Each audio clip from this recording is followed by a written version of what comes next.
Hola, me llamo Adrián y soy titulado en Administración y Dirección de Empresas.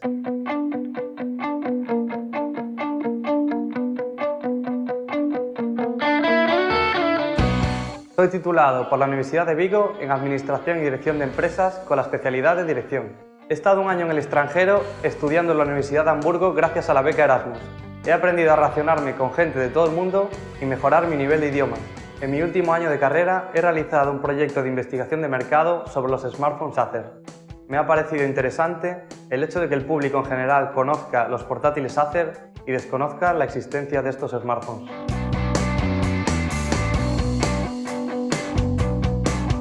He trabajado como agente de ventas captando clientes para abrir nuevas cuentas bancarias.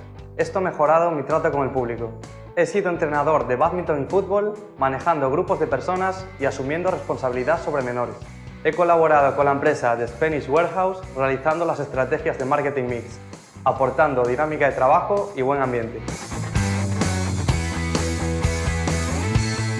Soy nativo en castellano y gallego y tengo conocimientos sobre inglés y alemán. Everything bad in the past is gone.